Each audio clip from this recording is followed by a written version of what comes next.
Today we're going to be changing the crankshaft angle sensor on a 2013 Hyundai Santa Fe, the 3.3 liter. It's got about 108,000 miles on it.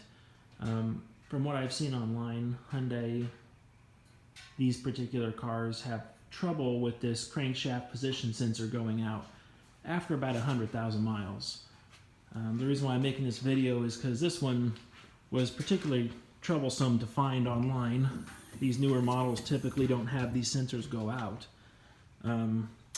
Everything I looked at in there, I couldn't find my car for people that have already done this. So I'll remove the engine cowl here. And basically, this is the configuration of the car.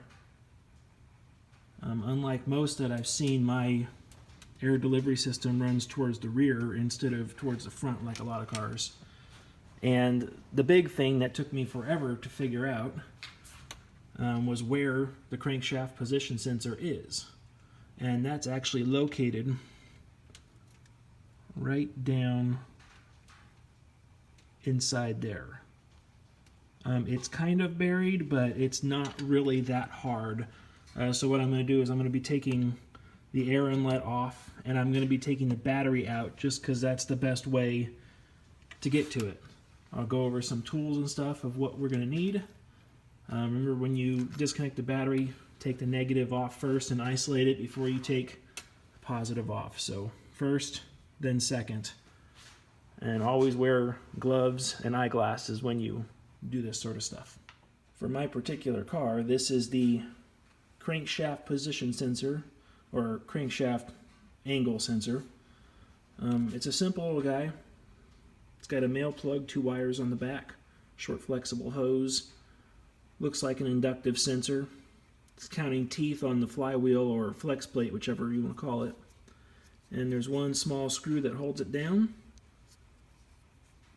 And there's not even an O-ring on it, so it's just a nice tight tolerance fit in there. So we've gone over what we're doing. Now let's go over the symptoms of why we're doing it. For the past handful of years, the car has decided to run rough in the morning time, about the first 10 minutes. It almost feels like a cylinder missing, or like the transmission is chugging, if that makes sense. If this is part of the problem, honestly, I don't know. That's what we're about to find out. But the main reason that we've recently tackled this is that we went to start it and it didn't start.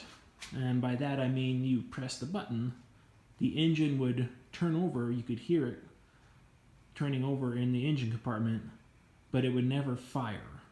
Wouldn't even try to fire. So it would just sit there and turn over for about 15 seconds and then it would shut off. And occasionally, recently, it just would sit there idle and die at a stoplight. When I researched these symptoms online, they were kind of common for this crankshaft position sensor. So that's one of the reasons why I'm going to change this out, hoping this fixes the problem. So here's my tools that I ended up coming up with to do the job. This is just what I think I will need, so I'll explain real quick. Basically just a Phillips head screwdriver, that's all this is. And that's to take off the air inlet. Safety glasses, of course, always. Gloves to remove the battery. You don't want to handle the battery with your bare hands. Headlight helps to work on stuff. Flashlight will also work, but this just keeps your hands free. Flathead screwdriver for prying up on little components. A mechanic's pick for undoing some little cable latches and stuff that typically go along with those. 3/8 ratchet with a 6-inch extension. Also a 1/4 inch reducer, 1/4 inch extension, universal. That will help to get the sensor out later, I think. This is a 10mm socket needed to take the battery apart and the sensor out of the engine. And then this is a 12mm socket that we'll use to remove the battery from the car. Okay, I think that's it. Let's get started. What we're going to do here is we're going to take this air intake off. So 2 Phillips head screws. And those are insert rivets. We'll just unscrew them. Sometimes they don't want to come up. There we go. If you've never taken these off before, you get them up just about 8-10 millimeters and then just pull them. They come right out. There you go. And then the whole air intake just pulls forward and up and out. And now we've got some room to work on stuff. Let's take the battery out. All right, first step taking the battery out or working on the car is going to be to isolate the electrical. So we're going to pull the negative off first. So I've used my 3/8 to 1/4 inch with a 10 millimeter on it. 10 millimeter is what you need to get on this guy. That's what you loosen to take the cable off. Now remember, while you're doing this, you're connecting yourself with the electrical system. So do not use metal tools like a short wrench that could possibly bridge across to the positive. If you bridge that, all 700 amps will go through there and you'll get burned and the battery could possibly explode. Very dangerous. So wear gloves, use long tools, stay isolated from the power. Next, we're going to do the same thing with the positive. So on the positive, there's right there, that's a fuse for the starter. But we're interested in this guy right here. Just a couple turns there. And now we can take that positive off. Now the car is completely dead, isolated. Now what we're going to do is we're going to grab our 12 millimeter and go get that screw down there. Okay, we've got some lights on now, headlight. I'm going to take this 12 millimeter off. Going down there again, we're staying away from that positive terminal. We're going to keep doing this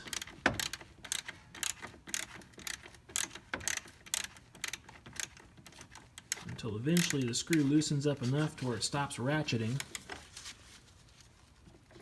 Then we're going to disconnect it and then back off the screw by hand.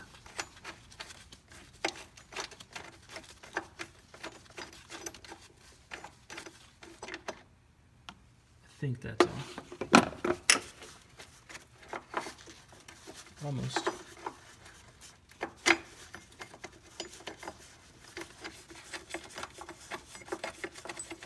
Just loosening it. And there we go. That's the clamp hold down that holds the battery into the car. Now I can't record this, but we'll just lift this battery straight up and out. And the key thing is don't set these directly on the concrete because they do have a tendency to lose their charge. So find a block of wood or something, put it on that. Okay, we've pulled the battery out of the car. You can start seeing the sensor a little better now. If you look down in here, this is going to be hard to see. Focus on it. But right down in here, this is the wire running to that sensor. Come back over here. Here's the clip for it right here.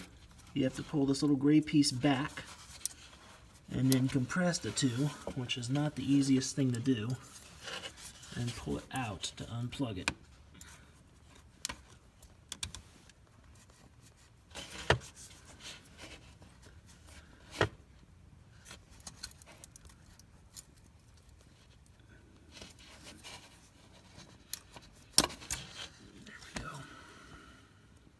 That's the female side, wiring harness side. That stays in there. See, I'm reaching across the battery area. That's why I said this is going to be it'd be good to disconnect and take out the battery for this job. And if you could see, I don't know if I could see down in there. See, there's the sensor right there. It's plugged into the top front side of the transmission. There's a screw holding it on. It's like, and we're going to gain access right through that hole, hopefully. So here's our new sensor. And you see right here, this little dimple's holding it into the sheet metal prong. So we're going to have to use the awl and stick it in there and push that dimple inwards in order to take it off the sheet metal fork that it's holding on to. Okay, I got the sensor pulled off. Let's see here. And you can see it back down inside there. See the sensor? Right about dead center of your screen. Next, we're going to take that little tiny 10mm screw off and get that sensor out of there.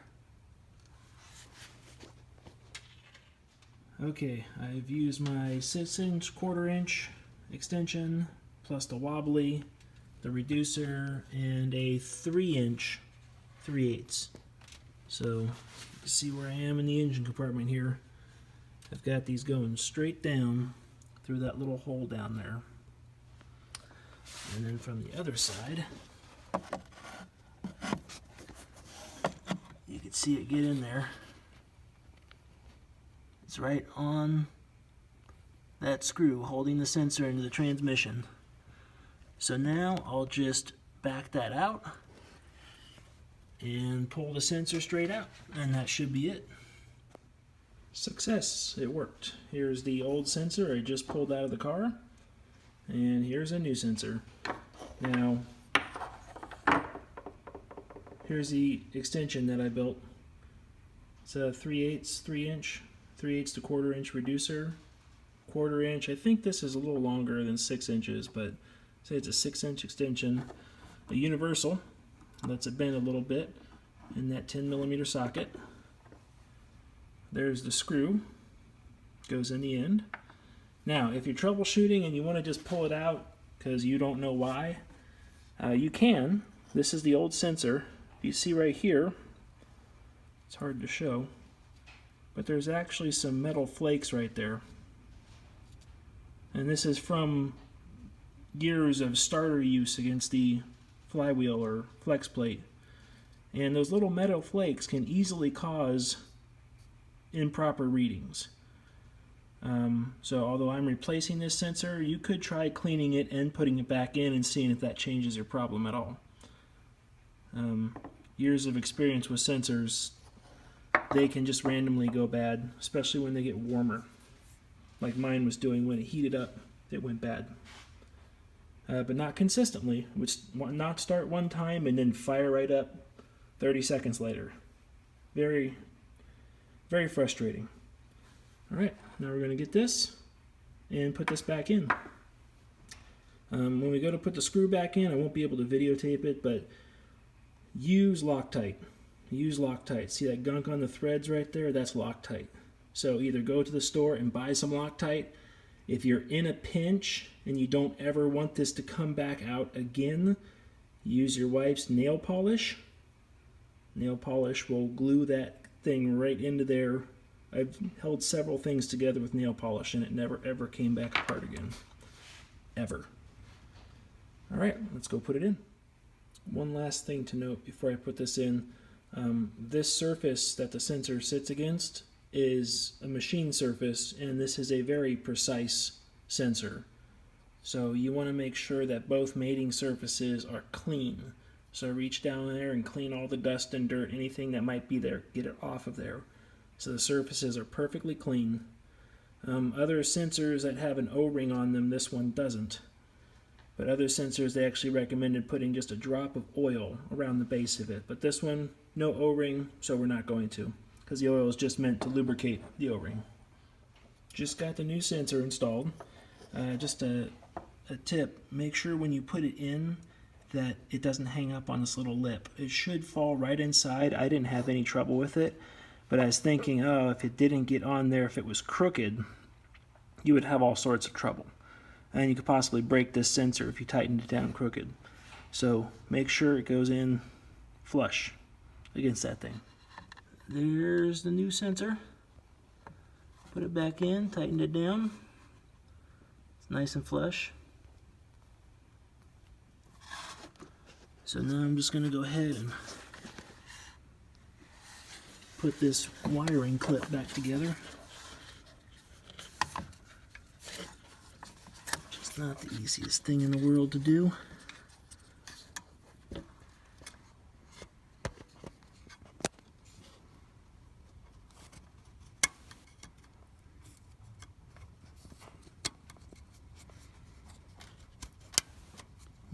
down and clicked.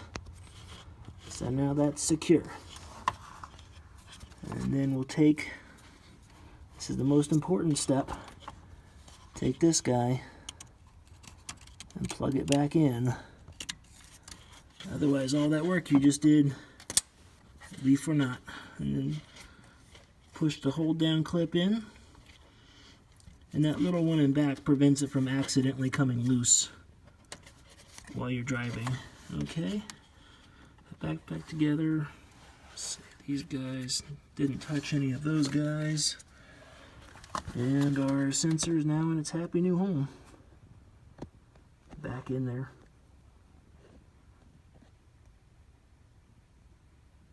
So now we're going to do this just in reverse order.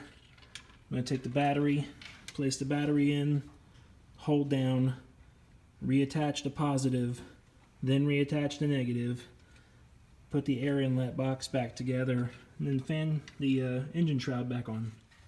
When you put the battery back in, make sure the back lip fits underneath this. This is the back hold down. If the battery is on top of this, it will loosen and fall out while you're driving. So I place the battery back in. Its back is underneath that hold down back there. That's what we're looking for. Very important not to mess this up too. That the positive is next to the positive side, and the negative is next to the negative side. You know if you have the negative because it's never shrouded. Alright, now I'm going to put the hold down back in there.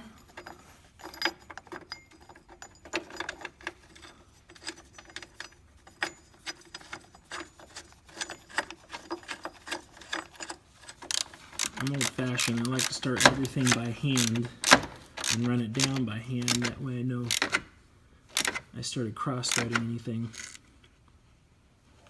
Okay, battery's tied down. Swapped our 12mm for a 10mm. Put that on, make sure that sits down nice and flush. And now we'll tighten up. Tighten that up. Don't over-tighten these. It's hard to tell where that is, but just about what your wrist put on it. Afterwards, to check it, I can move it so it wasn't tight enough.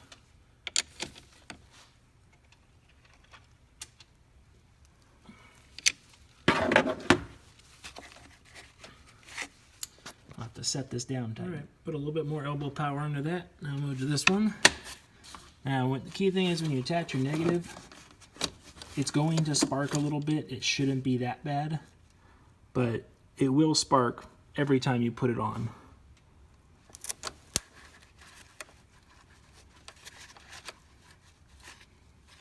That's a normal thing. You don't want to sit there sparking it for a long time. Make your connection as quick as you can.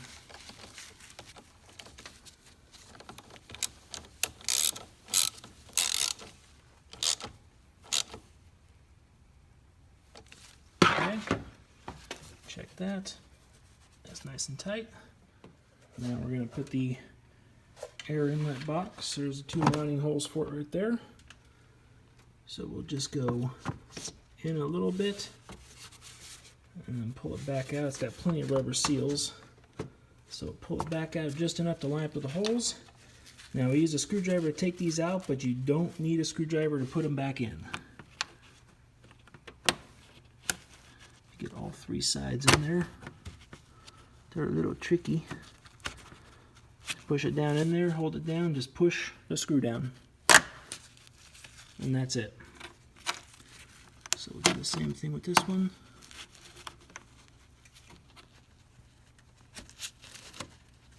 Push the screw down. And that's it. Slap the cowling back on. We'll get it fired up. Very last check. Count all your tools and make sure everything you started with you still have. You don't want anything left inside there while you're driving.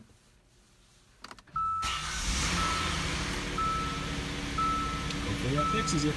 Enjoy.